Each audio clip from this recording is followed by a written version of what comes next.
नमस्कार साथियों। Businessman depression में बहुत ज्यादा पड़ जाते हैं। क्यों? क्योंकि वो रिस्क बहुत ज्यादा लेने के लिए तैयार रहते हैं। इसका मतलब लॉस उनके दिमाग में बैठा हुआ है और वो लॉस ज्यादा एक्सेप्ट करने के लिए तैयार रहते हैं। लेकिन प्रॉफिट अगर थोड़ा सा भी हो जाता है ना, तो उसमें बहुत ज्यादा संतुष्ट हो जाते हैं। उनको ऐसा लगता है कि मैं इतना ही डिजर्व करता था। ये डिजर्विंग वाला जो कंसेप्ट है ना, ये बहुत जबरदस्त है। अगर आप अपने डिजर्विंगनेस या फिर अपने सोच को थोड़ा सा बड़ा करेंगे और हर नए रिस्क की 100% जांच करेंगे, तैयारी करेंगे और उसके बेसिस पे आप आगे बढ़ेंगे और उसको पूरा चेक करके, उसको मेजर करके अगर आप आगे बढ़ेंगे, तो फिर आपकी प्रॉफिटेबिलिटी के भी चांस हमेशा बहुत ज्यादा रहेंगे। एक चीज मैं आपको बताना चाहता हूं, हमेशा रिस्क टू रिवार्ड का एक रेशियो चेक करिएगा। अगर रिस्क आपका 1 रुपए तो रिवार्ड कम से कम 2 या 3 रुपए होना चाहिए। अगर नहीं तो फिर आपको नहीं वो वाला काम करना चाहिए। लेकिन एक चीज और मैं बताऊं, रिस्क में भी लिमिटेशन होना चाहिए। अगर आप शेयर ट्रेडिंग कर रहे हो तो उसमें रिस्क का लिमिटेशन कर सकते हो। अगर आप कोई बड़े खर्चे वाला बिजनेस करने वाले हो तो शायद आप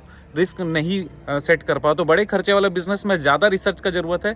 इवन शेयर ट्रेडिंग का मैं एग्जांपल दे रहा हूं, मैं शेयर ट्रेडिंग की बात नहीं कर रहा हूं कि अगर आपको लगता है कि मुझे इंट्राडे का कुछ ट्रेड लगाना है तो उसमें स्टॉप लॉस भी लगाइए। इसका मतलब ये कि आपको कितना लॉस आप सह सकते हो, जो कि होने के बाद में आप डिप्रेस नहीं हो जाओगे। वो सहने वाले लॉस के अमाउंट को एक जगह पे आप उसको स्टॉप लॉस लगाइए, ताकि अगर उतना डाउन में चले जाता है, आपका प्रॉफिट कम हो जाता है या लॉस हो जाता है, तो फिर आप ट्रेड से बाहर आ सको। उसी तरीके से जब भी हम लोग बिजनेस करें तो उसमें भी हम लोग को रिस्क फैक्टर को थोड़ा सा संभाल के रखना पड़ेगा।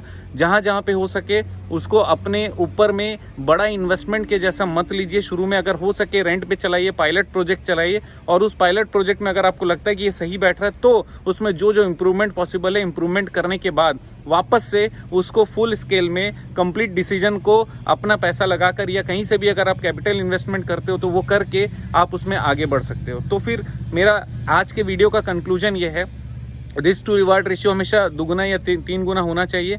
दूसरा चीज ये, जब भी आप रिस्क लो तो शुरू में अगर पायलट प्रोजेक्ट हो सके तो करिए। तीसरा चीज ये कि रिस्क लेना बहुत अच्छा है, लेकिन उसके पीछे जानकारी का बैकिंग होना चाहिए, कंफर्मेशन होना चाहिए, कंसल्टेंसी होना चाहिए, हमारा कॉन्फिडेंस भी होना चाहिए, हमारा एक्सपीरियंस भी होना चाहिए।